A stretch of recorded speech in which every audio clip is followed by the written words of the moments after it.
अगला क्वेश्चन हमारा क्या है कि निम्न कथनों में से कौन सा एक सही है। ठीक है, अब लग रहा है पॉलिटी स्टार्ट हो गई। पहला है भारत का एक नाम मात्र का राजतंत्र है, बिल्कुल नहीं, राजतंत्र हमारे नहीं है। ऑप्शन बी, भारत एक कुलीन तंत्र है। सी, भारत एक संसदात्मक प्रजातंत्र है। ऑप्शन डी, भारतीय संविधान अच्छादात्मक है। ठीक है, तो इसका सही ऑप्शन क्या है, भारत एक संसदात्मक प्रजातंत्र है, क्योंकि हमारे यहाँ जो भी सरकार होती है वो लोगों के द्वारा चुनी जाती है। ठीक है, और हमारी संसदीय प्रणाली है, तो ऑप्शन हमारा क्या हो जाएगा, ऑप्शन सी सही, बाकी सारे क्या है गलत हो जाएंगे। अगला क्वेश्चन देख रहे हैं, भारतीय संविधान का अभिभावक कौन होता है, गार्जियन कौन होता है। ऑप्शन हमारे पास राष्ट्रपति, प्रधानमंत्री, सर्वोच्च न्यायालय और निर्वाचन आयोग। तो अभिभावक मतलब जो उसकी देख देख करे, तो भारतीय संविधान का जो अभिभावक होता है किसको कहते हैं, सर्वोच्च न्यायालय को, जो सुप्रीम कोर्ट ऑफ इंडिया है उनको क्या कहते हैं, भारत का अभिभावक कहते हैं। ठीक है, चलिए अगला क्वेश्चन देखते हैं हम, क्योंकि संविधान संबंधी जो भी व्याख्याएं होती है वो सुप्रीम कोर्ट ही करता है और कोई नहीं करता है। ठीक है, चलिए अगला क्वेश्चन देख रहे हैं हम कि संविधान में कल्याणकारी राज्य का आदेश या निर्देश कहाँ से मिलता है। ऑप्शन हमारे हैं नीति निषेध तत्वों से, ऑप्शन बी मूल अधिकारों से, ऑप्शन सी प्रस्तावना से, ऑप्शन डी 42वें संविधान संशोधन से। तो इसका सही ऑप्शन हमारे क्या हो जाएगा, नीति निषेध तत्वों से। ठीक है, नीति निषेध तत्वों में कल्याणकारी राज्य की बात की गई है। याद रखिएगा, नीति निषेध तत्वों को हमने कहाँ से लिया है, आयरलैंड के संविधान से। कहाँ से लिया है, आयरिश या आयरलैंड। ठीक है, आयरलैंड बोल सकते हैं, आयरलैंड के संविधान से इसको हमने लिया है। और ये किस आर्टिकल से स्टार्ट होता है, तो क्या बोलेंगे आप, आर्टिकल 36 से लेके 51 के बीच में हमारा राज्य के नीति निषेध तत्वों की बात की, इसको इंग्लिश में डीपीएसपी भी बोलते हैं, डीपीएसपी। ठीक है, वहां से बात की गई है। अगला क्वेश्चन देखते हैं कि मूल अधिकारों को सर्वप्रथम किस देश ने संवैधानिक मान्यता प्रदान की थी। ऑप्शन हमारा, ऑप्शन ए संयुक्त राज्य America, B Bharat, C France, D Canada. तो इसका सही ऑप्शन हमारा हो जाएगा संयुक्त राज्य अमेरिका। जो यूएसए है, यूएसए में ही सबसे पहले मूल अधिकारों को को संवैधानिक मान्यता दी गई थी। ऑप्शन हमारा क्या हो जाएगा, यूएसए। अगला क्वेश्चन देखते हैं कि भारतीय संविधान के किस भाग में पंचायती राज से संबंधित प्रावधान है। मतलब भारतीय संविधान में किस भाग में पंचायती राज से संबंधित, भाग बोला जा रहा है, पंचायती राज से संबंधित प्रावधान है। ऑप्शन हमारे पास है भाग 9, भाग 3, भाग 4 और भाग 14। तो इसका सही ऑप्शन हमारा क्या हो जाएगा, भाग 9। भाग 9 में ही हमारे यहाँ पंचायती राज से संबंधित प्रावधान है। और हमारे भारत में क्या है, त्रिस्तरीय पंचायती व्यवस्था, क्या है, त्रिस्तरीय पंचायती व्यवस्था का प्रावधान है, इसको याद रखेंगे। ठीक है, और वो भी किस आर्टिकल में, आर्टिकल 243, इसको याद रखिए, आर्टिकल 243 में त्रिस्तरीय पंचायती राज व्यवस्था की बात की गई है। ठीक है, चलिए अगला क्वेश्चन देखते हैं, रेगुलेटिंग एक्ट कब पारित किया गया था। ऑप्शंस हमारे पास है 1885, 1874, 1873 और 1905। तो इसका सही ऑप्शन हमारा क्या हो जाएगा, 1773, क्योंकि जो रेगुलेटिंग एक्ट है वो हमारा 1773 में पारित किया गया था, और जो कि 1774 से क्या हुआ था, लागू हुआ था, जिसके थ्रू बहुत से चेंजेस भारत में आए। मतलब भारत का जो बंगाल का गवर्नर था उसको भारत का गवर्नर, मतलब बंगाल का गवर्नर जनरल कहा जाने लगा। ठीक है, इसके साथ साथ बहुत से चेंजेस आ रहे हैं। तो रेगुलेटिंग एक्ट कब पारित किया गया हमारा, 1773 में। अगला क्वेश्चन हमारा कह रहा है, भारतीय संविधान में राज्य के नीति निदेशक तत्व ग्रहण किए गए हैं। ऑप्शन हमारे पास है संयुक्त राज्य अमेरिका से, आयरलैंड से, पूर्व सोवियत संघ से, मतलब यूएसएसआर बोल सकते हैं, यूएसएसआर, फ्रांस से। तो आपको पता होगा जो राज्य के नीति निदेशक तत्व है, इसके उदाहरण हमने कहां से लिए, आयरिश संविधान से या आयरलैंड के संविधान से हमने इसको ले रखी है। चलिए अगला हम क्वेश्चन देखते हैं कि भारत राज्य के नीति निदेशक तत्वों का उल्लेख संविधान के किस भाग में है। ऑप्शन हमारे पास है भाग 1, भाग 5, भाग 3 और भाग 4। तो आपको पता होगा जो राज्य के नीति निदेशक तत्व है ये संविधान के भाग 4 में, क्योंकि भाग 1 में क्या है, संघ एवं राज्य क्षेत्र, भाग 5 में क्या है, देख लेते हैं। ठीक है, भाग 2 में नागरिकता है, भाग 3 में आपका मौलिक अधिकार है, भाग 3 में क्या आपका मौलिक अधिकार है। ठीक है, भाग 4 में क्या है, फिर भाग 4 में आपका है राज्य की नीति निषेध तत्व। भाग 4 में क्या है, भाग 4 क, जो बोले 4 क, तो भाग 4 क में क्या आपका मौलिक कर्तव्य है, ये मौलिक अधिकार है भाग 3 में। ठीक है, मौलिक कर्तव्य क्या है आपका, मौलिक कर्तव्य। भाग 5 में आपका केंद्र आ जाता है। ठीक, चलिए अगला हम क्वेश्चन देखते हैं कि मौलिक अधिकारों का उल्लेख संविधान के किस भाग में। थोड़ी देर पहले मैंने बोला है कि मौलिक अधिकारों का उल्लेख किस में है, संविधान के भाग 3 में। अगर पूछता हमसे किस आर्टिकल में, तो क्या बोलते हैं 12 से 35 में है। कहां से आपका 12 से 35 में। भाग 4 में क्या, भाग 4 में आपका राज्य के नीति निदेशक तत्व, क्या है, राज्य के नीति निदेशक तत्व, उसका आर्टिकल पूछते तो क्या बोलते हैं आप, 36 से लेके 51 तक। ठीक है, चलिए अगला हम क्वेश्चन देखते हैं कि संसद के किस सदन को प्रतिनिधि सदन भी कहते हैं, मतलब संसद का ऐसा कौन सा सदन है जिसको हम प्रतिनिधि सदन कहते हैं? ऑप्शन हमारे पास है राज्यसभा, लोकसभा, राज्यसभा, लोकसभा, उपयुक्त दोनों, या इनमें से कोई नहीं। तो आपको पता होगा कि जो प्रतिनिधि मतलब ये चुन के जाते हैं, जो प्रतिनिधि सदन कहते हैं, लोकसभा को कहते हैं, और लोकसभा को भी हम क्या कहते हैं? निम्न सदन भी कहते हैं। लोकसभा को हम क्या कहते हैं? हम निम्न सदन या हम प्रतिनिधि सदन भी कहते हैं। तो ऑप्शन हमारा क्या हो जाएगा? ऑप्शन बी सही हो जाएगा। कि विश्व का सबसे बड़ा लिखित एवं व्यापक संविधान किस देश का है? इसका ऑप्शन लगभग सबको पता है, फिर भी देख लेते हैं। A Canada, B Bharat, C England, D Germany. तो विश्व का सबसे बड़ा लिखित जो संविधान है वो कौन सा? हमारे प्यारे देश भारत का है। और ये पूछता कि विश्व में सबसे पहले लिखित संविधान किस देश ने दिया था? तो याद रखिएगा यूएसए ने। किसने दिया था? आपका यूएसए। और कब दिया था इन्होंने? सोचिए बहुत पहले, 1700 करीब 87 में इन्होंने अपना लिखित संविधान दे दिया था, और हमने लगभग उन्हीं की तरफ भी चल रहे हैं। ठीक है, चलिए अगला क्वेश्चन देखते हैं कि भारत के संविधान में भारत को माना गया है, मतलब भारत का जो संविधान है उससे, देखिए सारे जो क्वेश्चन संविधान से है, आई मीन पॉलिटी से है। भारत के संविधान में भारत को क्या माना गया है? ए राज्यों का एक यूनियन, बी एक अर्ध संघ, सी स्वतंत्र राज्यों का एक संघ, डी इसमें सारे गलत है। आपको पता होगा भारत क्या है? एक राज्यों का यूनियन है, हम एक अर्ध संघ नहीं है, और ना ही हमारे स्वतंत्र राज्य। हमारे स्वतंत्र राज्य को कोई कॉन्सेप्ट ही नहीं है। ठीक है, अमेरिका वगैरह में हमारा एक देश है, वो राज्यों का यूनियन है। एक बार जो हमारे साथ मिल गया वो नहीं निकल सकता है। We are, that's why we are Indians. ठीक है, हमारा भारत क्या है? राज्यों का एक यूनियन है, और हमारे कोई भी राज्य स्वतंत्र नहीं है, उनका कोई स्वतंत्र निकाय नहीं है। ठीक है, चलिए हम अगला क्वेश्चन देखते हैं कि भारतीय संविधान में प्रदत्त मूल अधिकारों को निलंबित करने वाली सत्ता है, मतलब मूल अधिकार जो है इसको कौन निलंबित कर सकता है? ऑप्शन हमारे पास ए प्रधानमंत्री, बी मुख्यमंत्री, सी राष्ट्रपति, और डी सर्वोच्च न्यायालय। आपको पता होगा जो मूल अधिकारों को निलंबित के बाद, खत्म नहीं, निलंबित के बाद मतलब निलंबित का मतलब कुछ समय के लिए, ठीक है, सस्पेंड करने का, जो कुछ टाइम के लिए सस्पेंड करने का जो अधिकार है वो राष्ट्रपति जी को प्राप्त, वो भी कब? आपातकाल के समय। कब कर सकते हैं वो? आपातकाल के समय वो हमारे मूल अधिकारों को समाप्त कर सकते हैं, वो भी उसमें भी आर्टिकल 21 है जिसमें क्या बोलते हैं? प्राण एवं दैहिक स्वतंत्रता, प्राण एवं दैहिक स्वतंत्रता छोड़ के बाकी सारे सारे मूल अधिकारों को समाप्त कर सकते हैं। ठीक है, चलिए अगला क्वेश्चन देखते हैं कि भारत के संविधान के किस अनुच्छेद के अंतर्गत भाषण एवं अभिव्यक्ति की स्वतंत्रता की गारंटी दी गई है? ऑप्शन हमारे पास ए, हमारा ऑप्शन ए हमारा अनुच्छेद 19, बी क्या है? अनुच्छेद 21, सी अनुच्छेद 22, और डी क्या है? अनुच्छेद 24। तो इसका सही ऑप्शन हमारा क्या हो जाएगा? अनुच्छेद 19, क्योंकि जो वाक स्वतंत्रता, वाक एवं अभिव्यक्ति की जो स्वतंत्रता है वो आर्टिकल 19 में, कहाँ है? आर्टिकल 19 में। चलिए अगला क्वेश्चन देखते हैं, मूल संविधान में कौन से भाग में राज्य लोक कल्याण की संकल्पना, ठीक है, राज्य जो है वो लोक कल्याण की संकल्पना सम्मिलित की गई है? ऑप्शन हमारे पास ए संविधान की तीसरी अनुसूची से, ऑप्शन बी राज्य के नीति निषेध तत्वों से, ऑप्शन सी संविधान की पहली अनुसूची से, और डी प्रस्तावना से। आपको पता होगा जो राज्य के नीति निषेध तत्वों की संकल्पना है, सॉरी राज्य का लोक कल्याण की जो संकल्पना है वो राज्य के नीति निर्देशक तत्वों से है। ठीक है, नीति निदेशक है, नीति निदेशक तत्व जिसको हम क्या कहते हैं? डीपीएसपी कहते हैं। ठीक है, डायरेक्टिव प्रिंसिपल, डीपीएसपी। ठीक है, तो इससे लिया गया है। और पूछा जाता है कि डीपीएसपी किस भाग में क्या बोलता है? भाग 4 में। कहाँ पे होता है हमारा?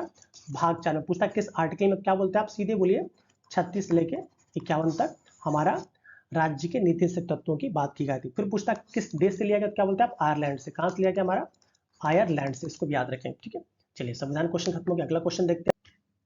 स्वतंत्र भारत के प्रथम वित्त मंत्री कौन थे? ए आर के खड़गमोहन Shetty, B C D Deshmukh, C Jayaram Das Daulatram, D C Rajagopalachari. तो जो स्वतंत्र भारत के जो प्रथम वित्त मंत्री थे वो आर के खड़गमोहन शेट्टी जी थे। ठीक है, इसको याद रखेंगे आप। आइए अगला क्वेश्चन देखते हैं।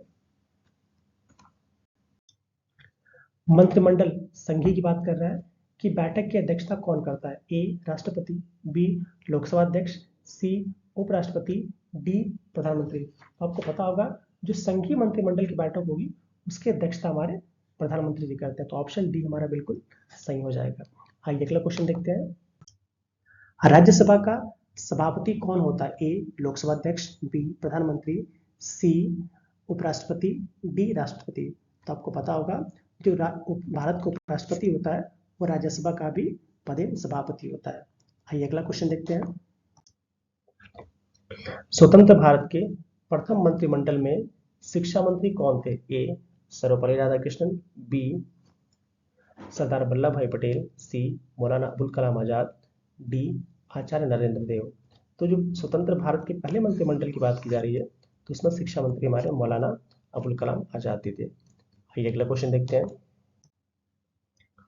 भारत में स्वतंत्रता के पश्चात प्रथम मंत्रिमंडल का कानून मंत्री कौन था? A K M Munshi, P Baldev Singh ji, C S P Mukherjee, D B R Ambedkar.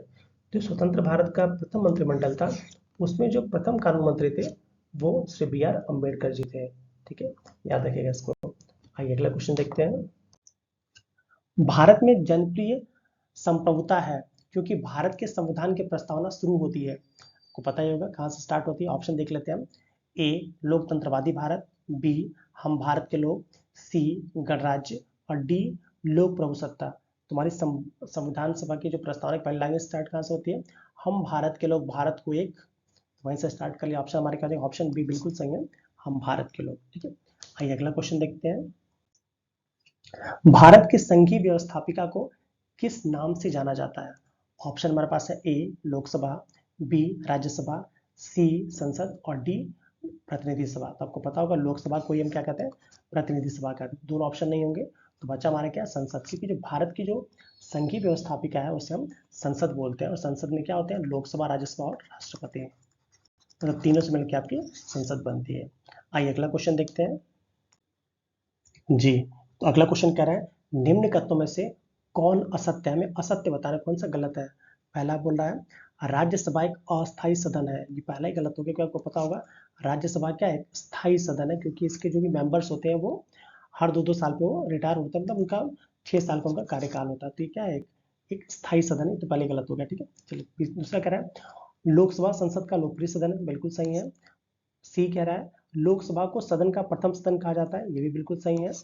Rajya Sabha को संसद का द्वितीय सदन कहा जाता है। ये भी सही है। मतलब अब केवल पहला गलत है हमारा कि राज्यसभा एक अस्थायी सदन है। ठीक है, आइए अगला क्वेश्चन देखते हैं। संसद के दो सत्रों के बीच अधिकतम कितना अंतराल किया या दिया जाता है?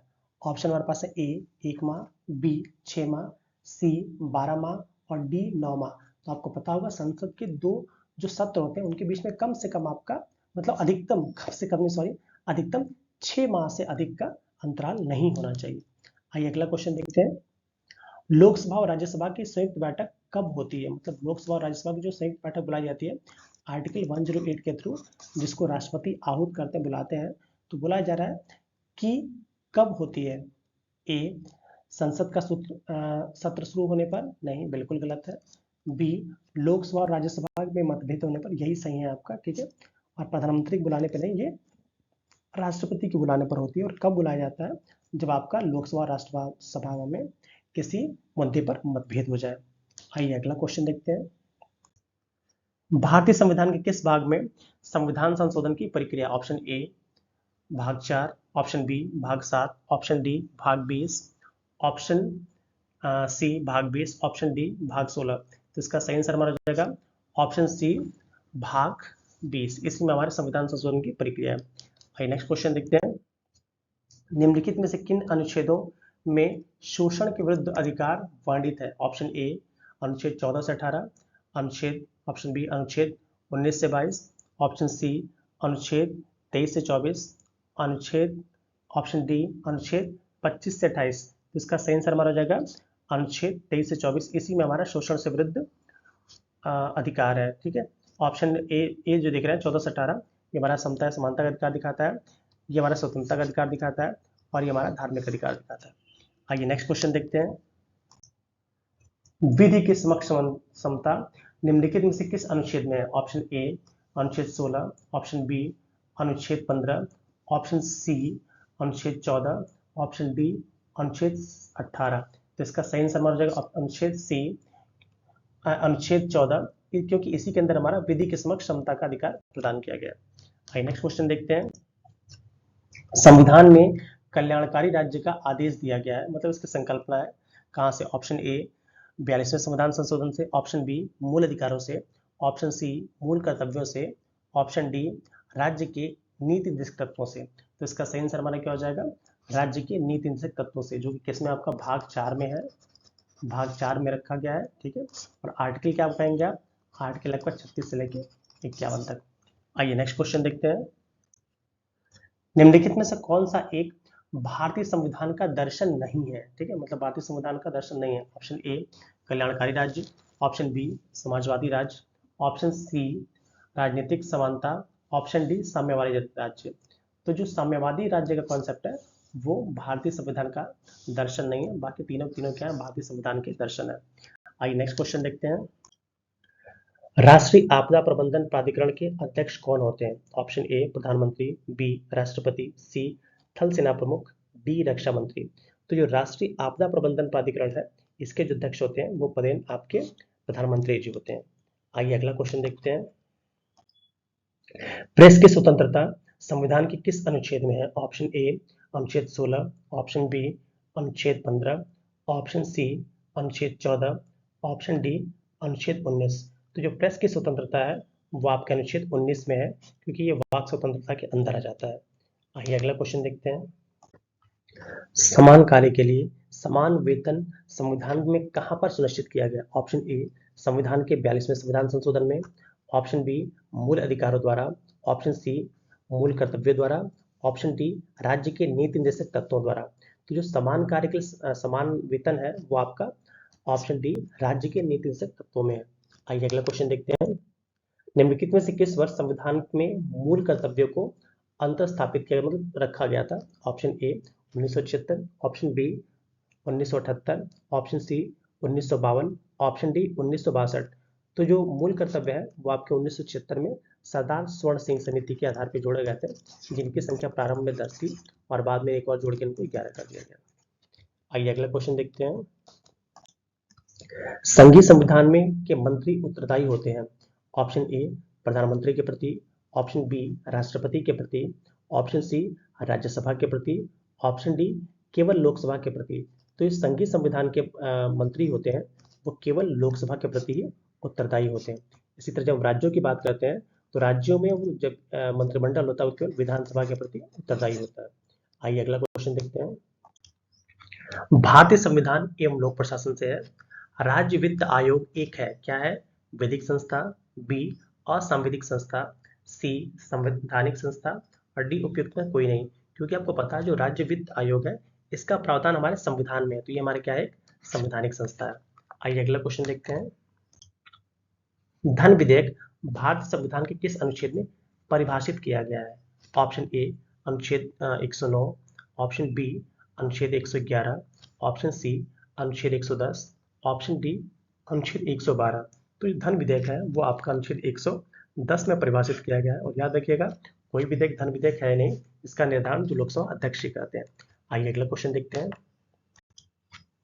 इनमें से कौन सा राज्य नीति निर्देशक सिद्धांतों में सम्मिलित नहीं है? ठीक है, तो जो राज्य के नीति निर्देशक तत्व है उसमें सम्मिलित नहीं है। ऑप्शन ए मद्य निषेध, ऑप्शन बी काम का अधिकार, ऑप्शन डी समान कार्य हेतु समान वेतन, ऑप्शन डी सूचना का अधिकार। तो आपको पता होगा जो राज्य के नीति निर्देशक तत्व है ये आर्टिकल 36 से लेके 51 तक है और संविधान के भाग 4 में है। कहाँ पे हमारे है? संविधान के भाग 4 में है। तो कहा जा रहा है कि इसमें से कौन सा सम्मिलित नहीं है। ठीक है, तो देखिए मद्य निषेध भी है, काम का अधिकार भी है, समान कार्य के समान वेतन, बट जो सूचना का अधिकार है ये इसमें नहीं है। जो सूचना का अधिकार है ये आपके मौलिक अधिकार के में कानूनी अधिकार के रूप में जोड़ा गया। ठीक है, आइए अगला क्वेश्चन देखते हैं। भारत के संविधान का भाग 8 किससे संबंधित है? ए राज्यों से, बी नगरपालिकाओं से, सी केंद्र शासित प्रदेशों से, डी पंचायतों से। तो ये भारतीय संविधान का भाग आपका 8 है, ये आपका केंद्र शासित प्रदेशों से जोड़ा गया है। आइए अगला क्वेश्चन देखते हैं। आंध्र प्रदेश एक भाषाई राज्य के रूप में गठित किया गया है, किस सन में किया गया है? Option A 1950, option B 1953, option C 1956, option D 1961। तो जो आंध्र प्रदेश आपको पता भाषाई आधार पर बनने वाला पहला राज्य था जिसका गठन 1953 में किया गया था। आइए अगला क्वेश्चन देखते हैं। भारत के संविधान की 11वीं अनुसूची में कितने विषय हैं? ए 22, बी 24, सी 29, डी 32। तो भारत की जो 11वीं अनुसूची है उसमें पंचायतों को कार्य करने के लिए 29 विषय दिए गए। आइए अगला क्वेश्चन देखते हैं। कौन सा अनुच्छेद सर्वोच्च न्यायालय को अभिलेख न्यायालय का स्थान प्रदान करता है? Option A 123, option B 110, option C 143, option D 129। तो इसका सही आंसर हमारा क्या हो जाएगा? ऑप्शन डी 129, जो सर्वोच्च न्यायालय को अभिलेख न्यायालय का स्थान प्रदान करता है। भारतीय राजभाषा है। Option A Angrezi, option B Hindi, option C Sanskrit, option D Hindi और अंग्रेजी। ये राष्ट्रभाषा नहीं, राजभाषा पूछा जा रहा है, क्योंकि हमारी कोई राष्ट्रभाषा नहीं है, ठीक है। तो जो राजभाषा बनाएगी वो आपको हिंदी को बनाया गया। आइए अगला क्वेश्चन देखते हैं। भारत के संविधान का भाग 2 किससे संबंधित है? ए मौलिक अधिकार, बी मौलिक कर्तव्य, सी नागरिकता, डी पंचायत। तो जो भारत के संविधान का भाग 2 है, ये आपका नागरिकता से संबंधित है। अगर हमसे पूछता अनुच्छेद तो क्या बोलते हैं? अनुच्छेद 5 से लेकर 11 तक इसके अंतर्गत आते हैं। आइए अगला क्वेश्चन देखते हैं। भारत के संविधान में किस देश के संविधान से कोई भी विशेषता नहीं ली गई है? Option A USA, option B Britain, option C चीन, ऑप्शन डी आयरलैंड। तो इसमें जो देश हमारे चाइना है, आई मीन चीन है, यहाँ से हमने कोई भी विशेषता नहीं ली इनके संविधान से। आइए अगला क्वेश्चन देखते हैं। भारत के संविधान की 11वीं अनुसूची में कितने विषय हैं? ए 22, बी 24, सी 29, डी 32। तो भारत की जो 11वीं अनुसूची है, इसमें पंचायतों को कार्य करने के लिए 29 विषय दिए गए हैं। आइए अगला क्वेश्चन देखते हैं। कौन सा अनुच्छेद सर्वोच्च न्यायालय को अभिलेख न्यायालय का स्थान प्रदान करता है? Option A 123, option B 110, option C 143, option D 129। तो इसका सही आंसर हमारा क्या हो जाएगा? ऑप्शन डी 129, जो सर्वोच्च न्यायालय को अभिलेख न्यायालय का स्थान प्रदान करता है।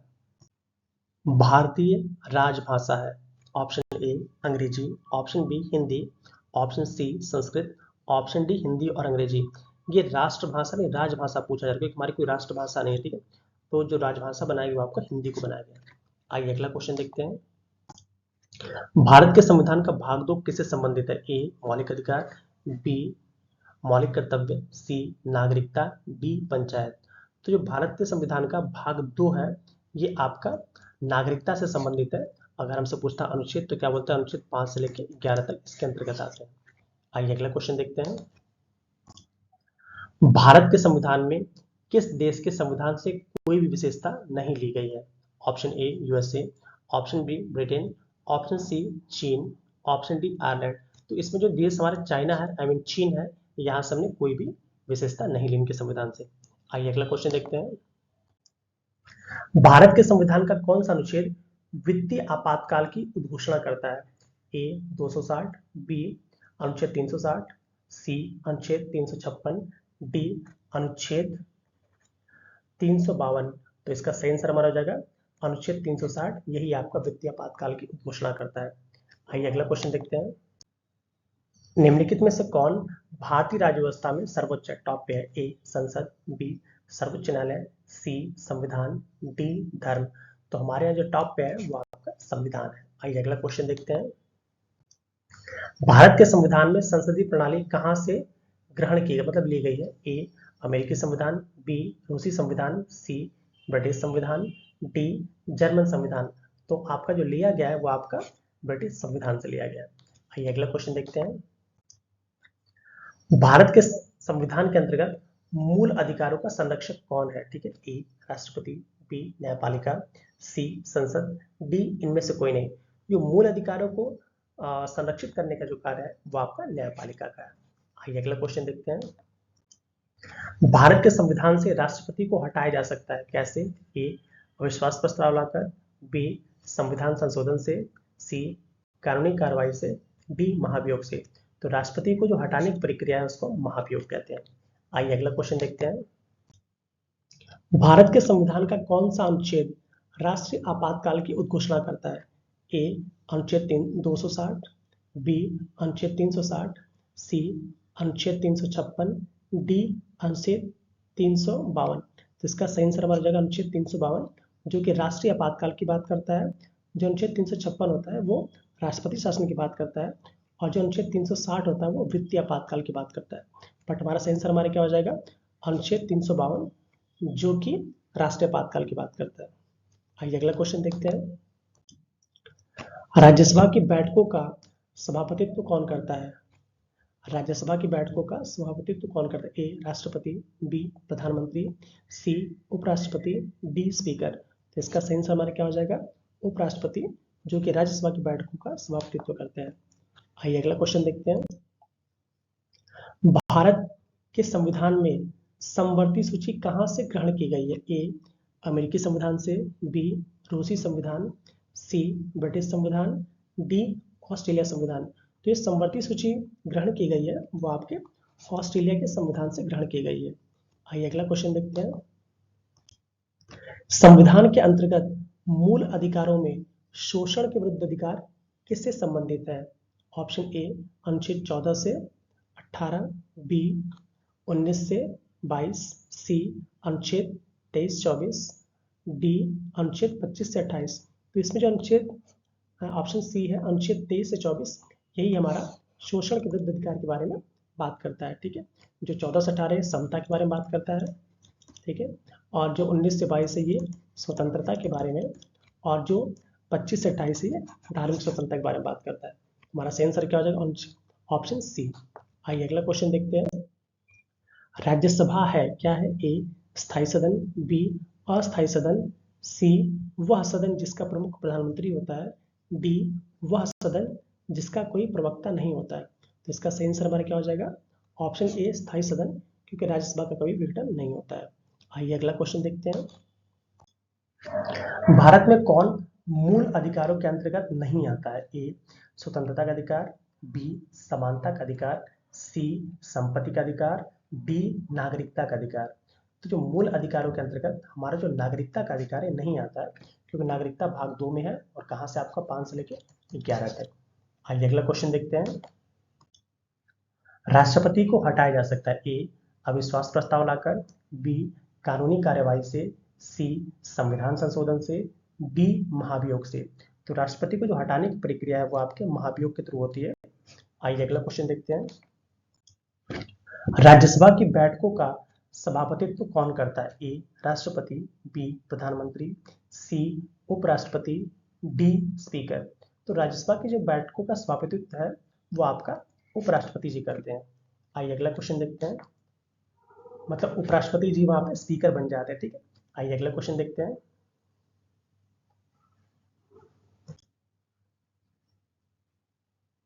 संविधान के किस अनुच्छेद के अंतर्गत संसद संविधान में संशोधन कर सकती है? ए अनुच्छेद 269, बी अनुच्छेद 74, सी अनुच्छेद 368, डी अनुच्छेद 374। तो संविधान का जो अनुच्छेद आपका 368 है, इसी के थ्रू संविधान में संशोधन किया जा सकता है। आइए अगला क्वेश्चन देखते हैं। राज्यसभा ए स्थायी सदन, बी अस्थायी सदन, सी वह सदन जिसका प्रमुख प्रधानमंत्री होता है, डी वह सदन जिसका कोई प्रवक्ता नहीं होता है। तो जो राज्यसभा है वो क्या है? स्थायी सदन है। आइए अगला क्वेश्चन देखते हैं। राष्ट्रपति को हटाया जा सकता है? ए अविश्वास प्रस्ताव लाकर, बी कानूनी कार्रवाई से, सी संविधान संशोधन से, डी महाभियोग से। तो जो राष्ट्रपति को हटाने की प्रक्रिया है वो आपका महाभियोग है। आइए अगला क्वेश्चन देखते हैं। राज्यसभा की बैठकों का सभापतित्व कौन करता है? ए राष्ट्रपति, बी प्रधानमंत्री, सी उपराष्ट्रपति, डी स्पीकर। तो राज्यसभा की जो बैठकें होती है उनका जो सभापतित्व होता है वो आपका उपराष्ट्रपति जी करते हैं। कमेंट में बताइएगा इसमें उपराष्ट्रपति कौन है। आइए अगला क्वेश्चन देखते हैं। उच्च न्यायालय के मुख्य न्यायमूर्ति और अन्य न्यायाधीश कितनी आयु तक अपने पद पर बने रहते हैं? ए 64 वर्ष, बी 65 वर्ष, सी 60 वर्ष और डी 62 वर्ष। तो इसका सही आंसर हमारा क्या हो जाएगा? 62 वर्ष। यही उच्चतम न्यायालय होता है तो वहां पे क्या हो जाता है हमारा? 65 वर्ष। आइए अगला क्वेश्चन देखते हैं। संघ लोक सेवा आयोग के अध्यक्ष की नियुक्ति कौन करता है? ए संसद, बी राष्ट्रपति, सी प्रधानमंत्री, डी भारत के मुख्य न्यायाधीश। तो जो संघ लोक सेवा अध्यक्ष है उनकी नियुक्ति जो राष्ट्रपति जी करते हैं। आइए अगला क्वेश्चन देखते हैं। लोकसभा के किसी सदस्य की सदस्यता कितने दिनों तक लगातार अनुपस्थित रहने पर समाप्त हो जाती है? ए 2 माह, बी 3 माह, सी 9 माह, डी 6 माह। यहाँ लगातार अनुपस्थित करने का मतलब है बिना अध्यक्ष जी से अनुमति लिए। ठीक है, तो उस कंडीशन में उसका टाइम होता है 60 दिन या 2 माह। आइए अगला क्वेश्चन देखते हैं। लोकसभा सदस्य अपना त्यागपत्र किसे देते हैं? ए प्रधानमंत्री को, बी लोकसभा अध्यक्ष को, सी राष्ट्रपति को, डी संसदीय मामलों के मंत्री को। तो जो लोकसभा के सदस्य होते हैं वो अपना त्यागपत्र लोकसभा अध्यक्ष को देते हैं। आइए अगला क्वेश्चन देखते हैं। राष्ट्रपति चुनाव का विवाद कौन निपटाता है? ए संसद, बी सर्वोच्च न्यायालय, सी सर्वोच्च न्यायालय उच्च न्यायालय दोनों, डी चुनाव आयोग। तो राष्ट्रपति चुनाव में जो भी अगर कुछ ऐसा आता है तो उसको निपटाने का जो काम होता है उस विवाद को वो सर्वोच्च न्यायालय करता है। आइए अगला क्वेश्चन देखते हैं। निम्नलिखित में से कौन भारत के राष्ट्रपति के चुनाव में भाग नहीं लेता है? ए राज्यसभा, बी विधानसभा, सी लोकसभा, डी विधान परिषद। जो विधान परिषद है ये भारत के राष्ट्रपति के चुनाव में भाग नहीं लेता है। आइए अगला क्वेश्चन देखते हैं। भारत के उपराष्ट्रपति के पद पर लगातार 2 बार कौन रहा था? A doctor Sarvepalli Radhakrishnan, B doctor R Venkataraman, C doctor Shankar Dayal Sharma, D Shri V V Giri. तो इसका सही आंसर हमारा क्या हो जाएगा? डॉक्टर सर्वपल्ली राधाकृष्णन। ये लगातार 2 बार भारत के उपराष्ट्रपति थे। आइए अगला क्वेश्चन देखते हैं।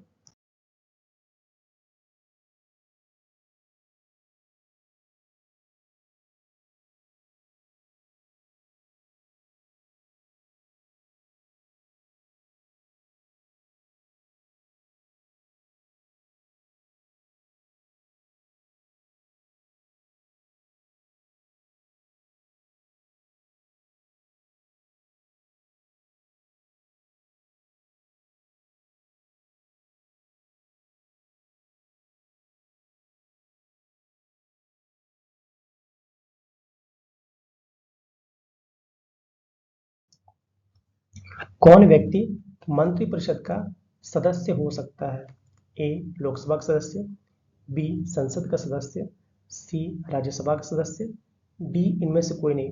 तो कोई भी व्यक्ति जो कि संसद का सदस्य है, भले लोकसभा का हो राज्यसभा का हो, वो मंत्रिपरिषद हो सकता है।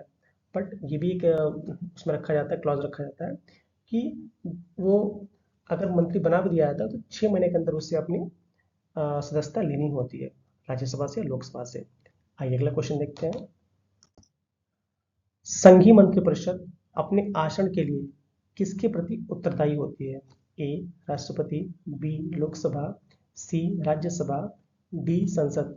तो जो आपके संघीय मंत्रिपरिषद होती है वो आपकी सामूहिक रूप से लोकसभा के प्रति क्या होती है?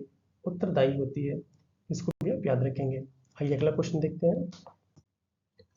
मंत्रिमंडल का गठन कौन करता है? ए मंत्रिपरिषद, बी सिर्फ केंद्रीय मंत्रीगण, सी केंद्रीय तथा राज्य मंत्रीगण, डी सभी मंत्री। तो जो मंत्रिपरिषद होता है इसका जो गठन होता है वो सिर्फ केंद्रीय मंत्रीगण ही करते हैं, इसमें राज्य मंत्री उप मंत्री ये सब नहीं आते हैं। आइए अगला क्वेश्चन देखते हैं। राज्यसभा के द्विवार्षिक चुनाव की अधिसूचना कौन जारी करता है? ए निर्वाचन आयोग, बी राष्ट्रपति, सी राज्यसभा का सभापति, डी प्रधानमंत्री। तो इसके जो अधिसूचना जारी करने का अधिकार है वो आपका निर्वाचन आयोग के पास है। आइए अगला क्वेश्चन देखते हैं। स्वतंत्र भारत में राज्यसभा के प्रथम सभापति कौन थे? ए बलराम भगत, बी डॉक्टर जाकिर हुसैन, सी doctor S Radhakrishnan, D B D जत्ती। तो इसका सही आंसर हमारा क्या हो जाएगा? डॉक्टर सर्वपल्ली राधाकृष्णन। यही राज्यसभा के प्रथम सभापति या भारत के प्रथम राष्ट्रपति थे। आइए अगला क्वेश्चन देखते हैं। भारत के संघीय मंत्रिपरिषद के सदस्यों की कुल संख्या किससे अधिक नहीं हो सकती है? ए संसद के सदस्यों की कुल संख्या का 10%, बी संसद के कुल सदस्यों की संख्या का 15%, सी लोकसभा के सदस्यों की कुल संख्या का 10%, डी लोकसभा के सदस्यों की कुल संख्या का 15%। तो आपको पता होगा जो भारत के संघीय मंत्रिपरिषद की जो संख्या है वो प्रधानमंत्री सहित, मतलब प्रधानमंत्री को भी लेके, वो आपका जो लोकसभा के सदस्य हैं इनकी कुल संख्या का 15% से अधिक नहीं होना चाहिए। किससे अधिक नहीं होना चाहिए? हमारा जो लोकसभा के जो भी सदस्य संख्या होगी इससे 15% से अधिक ही नहीं होना चाहिए। इसको आप याद रखेंगे, ठीक है। आइए अगला क्वेश्चन देखते हैं। अविश्वास प्रस्ताव निम्नलिखित में से किसके विरुद्ध प्रस्तावित किया जाता है? ए किसी मंत्री, बी प्रधानमंत्री, सी किसी राजनीतिक दल, डी मंत्रिपरिषद। तो जो अविश्वास प्रस्ताव होता है वो मेनली मंत्रिपरिषद के खिलाफ लाया जाता है। आइए अगला क्वेश्चन देखते हैं। कौन व्यक्ति मंत्रिपरिषद का सदस्य हो सकता है? ए लोकसभा का सदस्य, बी संसद का सदस्य, सी राज्यसभा का सदस्य, डी इनमें से कोई नहीं। तो कोई भी व्यक्ति जो कि संसद का सदस्य है, भले लोकसभा का हो राज्यसभा का हो, वो मंत्रिपरिषद हो सकता है। बट ये भी एक उसमें रखा जाता है, क्लॉज रखा जाता है कि वो अगर मंत्री बना भी दिया जाता है तो 6 महीने के अंदर उससे अपनी सदस्यता लेनी होती है, राज्यसभा से या लोकसभा से। आइए अगला क्वेश्चन देखते हैं।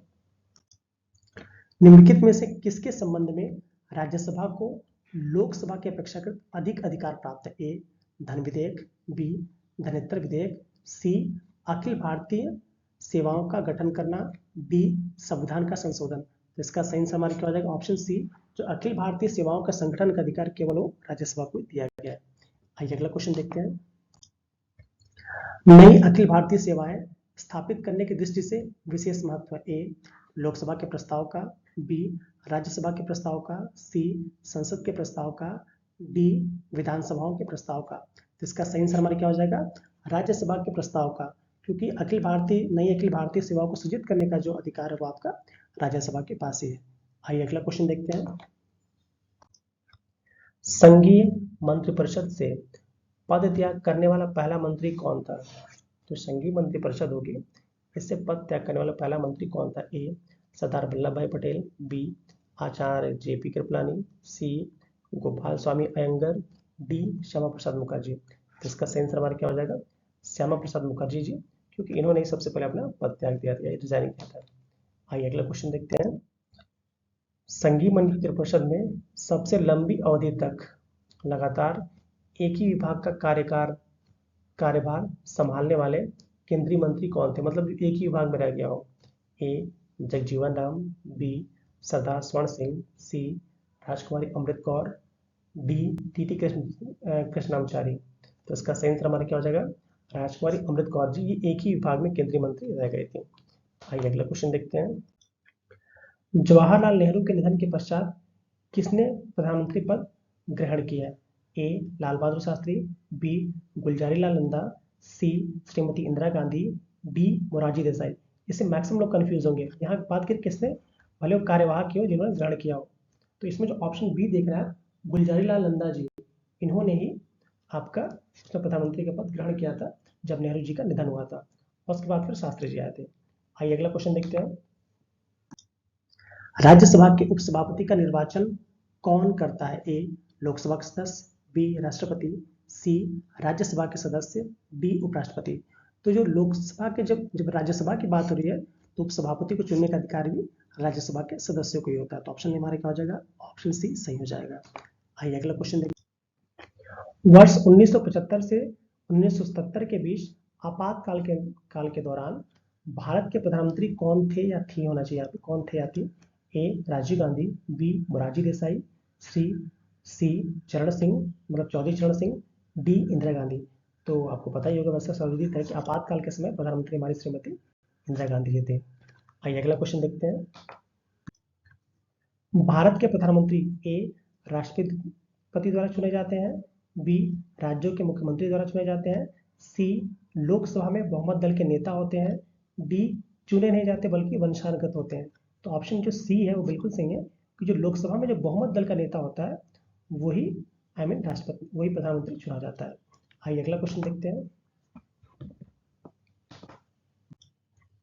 यदि भारत के प्रधानमंत्री संसद के उच्च सदन के सदस्य हो तो ऑप्शन से ए वे अविश्वास प्रस्ताव की स्थिति में अपने पक्ष में वोट नहीं दे सकेंगे, बी वे निम्न सदन में बजट पर नहीं बोल सकेंगे, सी वे उच्च सदन में ही वक्तव्य दे सकेंगे, डी उन्हें प्रधानमंत्री पद की शपथ ग्रहण करने के बाद 6 माह के अंदर निम्न सदन का सदस्य होना पड़ेगा। ये तो बिल्कुल गलत है। ठीक है, देखिए यदि भारत के प्रधानमंत्री संसद के उच्च सदन के सदस्य, उच्च सदन का मतलब यहाँ पे है राज्यसभा से, तो अगर राज्यसभा के सदस्य है और जो अविश्वास प्रस्ताव होता है वो मेरी लोकसभा में लाया जाता है, तो जब राज्यसभा के सदस्य हैं तो लोकसभा में वो क्या वो अपने पक्ष में वोटिंग नहीं कर सकते। तो कौन से इसमें सही है हमारा? ये ऑप्शन ए बिल्कुल सही है। ठीक है, और बाकी सब गलत है। आइए अगला क्वेश्चन देखते हैं। भारतीय संविधान के अनुच्छेद 74 और 75 किन विषयों पर विचार करते हैं? ए मंत्रिपरिषद, बी भारत के राष्ट्रपति, सी लोकसभा के सदस्य, डी मंत्रिमंडल के सदस्य। तो जो भारतीय संविधान का आर्टिकल 74 और 75 है, ये ऑप्शन ए मंत्रिपरिषद के विषयों पर विचार करते हैं। आइए अगला क्वेश्चन देखते हैं। निम्नलिखित में से किसके संबंध में राज्यसभा को लोकसभा की अपेक्षाकृत अधिक अधिकार प्राप्त है? ए धन विधेयक, बी धनेत्र विधेयक, सी अखिल भारतीय सेवाओं का गठन करना, डी संविधान का संशोधन। इसका सही हमारा क्या हो जाएगा? ऑप्शन सी, जो अखिल भारतीय सेवाओं का संगठन का अधिकार केवल वो राज्यसभा को दिया गया है। आइए अगला क्वेश्चन देखते हैं। नई अखिल भारतीय सेवाएं स्थापित करने की दृष्टि से विशेष महत्व है। ए लोकसभा के प्रस्ताव का, बी राज्यसभा के प्रस्ताव का, सी संसद के प्रस्ताव का, डी विधानसभाओं के प्रस्ताव का। तो इसका सही आंसर हमारा क्या हो जाएगा? राज्यसभा के प्रस्ताव का, क्योंकि नई अखिल भारतीय सेवाओं को सृजित करने का जो अधिकार है वो आपका राज्यसभा के पास ही है। आइए अगला क्वेश्चन देखते हैं। वर्ष 1975 से 1977 के बीच आपातकाल के दौरान भारत के प्रधानमंत्री कौन थे या थी? होना चाहिए यहाँ पे कौन थे या थी। ए राजीव गांधी, बी मोरारजी देसाई, सी चरण सिंह मतलब चौधरी चरण सिंह, डी इंदिरा गांधी। तो आपको पता ही होगा वैसे सर्वविदित है कि आपातकाल के समय प्रधानमंत्री हमारी श्रीमती इंदिरा गांधी जी थे। आइए अगला क्वेश्चन देखते हैं। राष्ट्रीय आपात प्रबंधन प्राधिकरण के अध्यक्ष कौन है? ए प्रधानमंत्री, बी राष्ट्रपति, सी गृह मंत्री, डी स्वास्थ्य मंत्री। तो जो राष्ट्रीय आपात प्रबंधन प्राधिकरण है, इसके अध्यक्ष हमारे प्रधानमंत्री जी होते हैं। आइए अगला क्वेश्चन देखते हैं। भारत में निम्नलिखित में से कौन सा विधेयक राज्यसभा में पुनर्स्थापित नहीं किया जा सकता? ए धन विधेयक, बी संविधान संशोधन विधेयक, सी साधारण विधेयक, डी संशोधन विधेयक और साधारण विधेयक दोनों। तो इसका सही आंसर हमारा क्या हो जाएगा? धन विधेयक, क्योंकि धन विधेयक को हम राज्यसभा में फिर से पुनर्स्थापित नहीं कर सकते हैं। आइए अगला क्वेश्चन देखते हैं। राज्यसभा में प्रतिनिधित्व होता है ए राज्यों का, बी संघ शासित क्षेत्रों का, सी उपयुक्त दोनों का, डी उपयुक्त में से किसी का नहीं। तो इसका सही आंसर हमारा क्या हो जाएगा? राज्यसभा और मतलब केंद्र शासित प्रदेश और राज्य दोनों, मतलब ऑप्शन सी बिल्कुल सही हो जाएगा, उपयुक्त दोनों का। आइए अगला क्वेश्चन देखते हैं। अविश्वास प्रस्ताव निम्नलिखित में से किसके विरुद्ध प्रस्तावित किया जाता है? ए किसी मंत्री, बी प्रधानमंत्री, सी किसी राजनीतिक दल, डी मंत्रिपरिषद। तो जो अविश्वास प्रस्ताव होता है वो मेनली मंत्रिपरिषद के खिलाफ लाया जाता है। आइए अगला क्वेश्चन देखते हैं। भारत में स्वतंत्रता के पश्चात प्रथम मंत्रिमंडल का कानून मंत्री कौन था? A K M Munshi, B Baldev Singh ji, C S P Mukherjee, D B R Ambedkar. जो स्वतंत्र भारत का प्रथम मंत्रिमंडल था, उसमें जो प्रथम कानून मंत्री थे वो श्री बी आर अम्बेडकर जी थे। ठीक है, याद रखिएगा इसको। आइए अगला क्वेश्चन देखते हैं।